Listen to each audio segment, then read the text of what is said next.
Salut les amis, on parle dans les médias de plus en plus des troubles du neurodéveloppement, notamment de l'autisme. C'est un trouble très précoce du développement de l'enfant qui se caractérise notamment, mais pas que, par des difficultés de communication et des interactions sociales. Les caractéristiques de l'autisme varient énormément d'une personne à l'autre et couvrent un large spectre. Du côté scientifique, on connaît les troubles du spectre autistique de mieux en mieux, mais il reste de nombreuses lacunes. De plus, avec cette médiatisation grandissante, émergent aussi des idées reçues et des croyances parfois erronées qui ont tendance à stigmatiser les personnes autistes. C'est précisément à ces questions que nous avons tenté de répondre lors de ce bar des sciences autour du thème « Se découvrir autiste à l'âge adulte, un diagnostic complexe pour une nouvelle vie ». Est-ce que vous savez ce que c'est l'autisme? L'autisme, c'est un déficit. Il y a plusieurs autismes déjà, il y a tout un courant d'autisme. Et c'est un déficit dans la façon d'être, de se comporter, de réagir à l'extérieur, au milieu social, etc. Je dirais que c'est une capacité à voir la vie différemment. Et moi tout de suite je pense aussi à la notion de spectre, dans le sens où il y a des milliers de façons de manifestations, en tout cas, de l'autisme. Okay. Oui, il y a des autismes. Oui, ouais. Voilà, okay. C'est ça.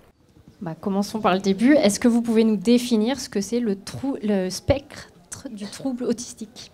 Alors, juste pour réagir un petit peu au micro-trottoir. Pauline Belval, psychologue clinicienne et neuropsychologue spécialisée dans les troubles du neurodéveloppement. J'ai cru qu'au début c'était un peu des experts, et puis après on s'est rendu compte que c'était beaucoup moins expert.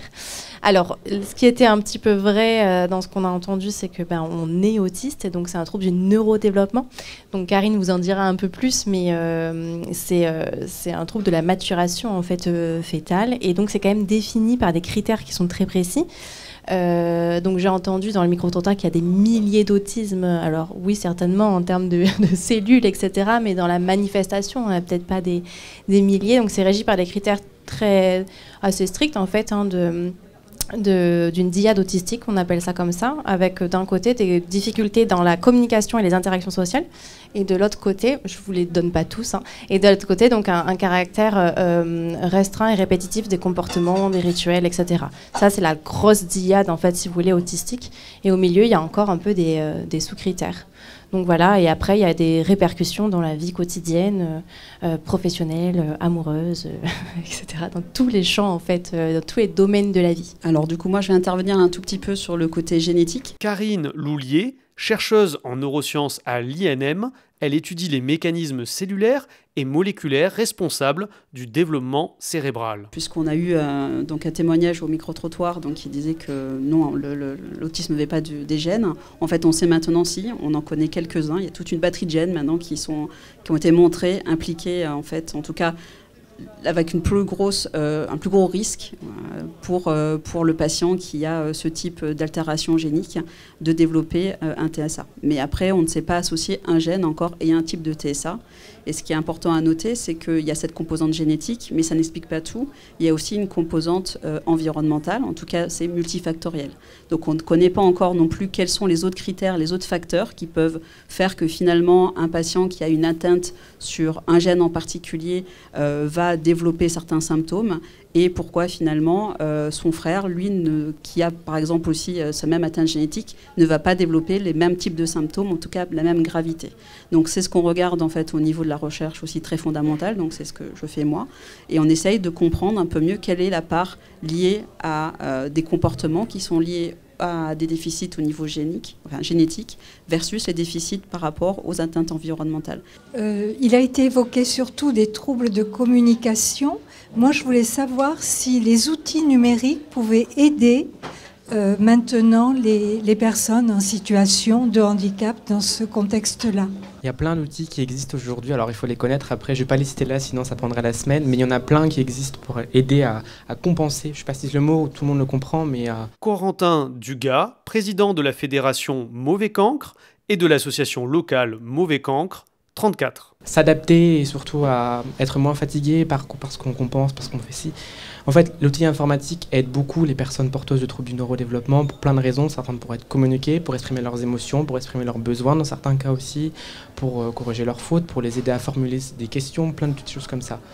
Après, il y a des outils qui nécessitent encore... Il faudrait que les chercheurs travaillent encore plus sur ça pour permettre surtout que ça soit accès à tout le monde, parce que des fois, c'est des applications qui peuvent coûter cher, malheureusement. Mais il en existe beaucoup quand même. Vous disiez que ça pouvait isoler.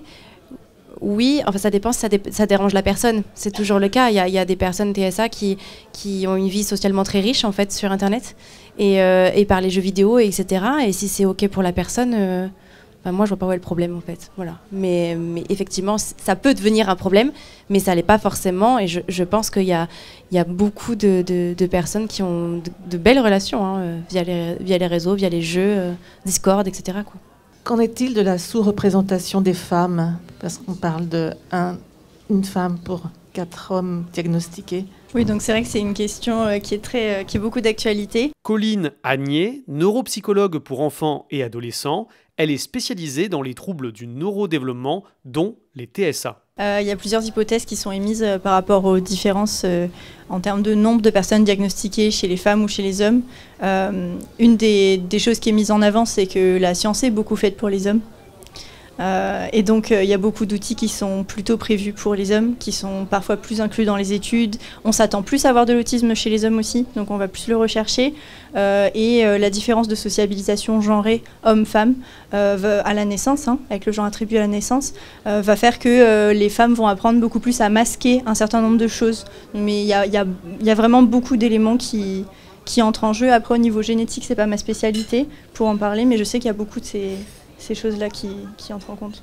Juste rajouter un tout petit point, parce qu'effectivement, ça n'a pas été beaucoup plus exploré, puisque, en fait, pour des questions de facilité, lorsqu'on va regarder, alors moi je travaille beaucoup avec les modèles animaux, c'est plus facile de s'affranchir du côté hormonal. Donc jusqu'à présent, on a beaucoup justifié le fait qu'on ne s'intéressait pas finalement aux femelles, pour dire que c'était trop compliqué, parce qu'il y avait les rythmes hormonaux, etc., qui faisaient que c'était compliqué pour expliquer déjà certaines fonctions. Donc c'était beaucoup plus simple de s'intéresser qu'au mâles. Là maintenant, heureusement, il y a une très grosse volonté, en particulier de l'Europe, de faire en sorte qu'on prenne en compte et qu'on fasse des études à la fois sur les mâles et à la fois sur les femelles. Donc bien sûr, ça demande des travaux qui vont nécessiter beaucoup plus, dans notre cas d'animaux, beaucoup plus d'analyses, beaucoup plus d'individus à être analysés, une complexité aussi par rapport effectivement au cycle hormonal. Voilà. Il y a plein de complexités qu'on va devoir maintenant prendre en compte dans nos travaux de recherche, mais c'est très important et on est vraiment maintenant encouragé à le faire, ce qui n'était pas le cas avant. Donc de plus en plus maintenant, depuis les 5-10 dernières années, on a vraiment une augmentation, on est vraiment encouragé à pouvoir justement explorer les aspects genrés, si on peut dire, dans la recherche pour pouvoir prendre en compte à la fois et espérer comme ça un meilleur diagnostic aussi s'il y a une différence entre les hommes et les femmes, les mâles et les femelles. On espère que cette vidéo récapitulative vous a plu. Nous vous invitons à consulter l'ensemble de la programmation des prochains bars des sciences. Vous allez voir, c'est assez riche. Et bien entendu, de vous abonner à notre chaîne YouTube. À bientôt!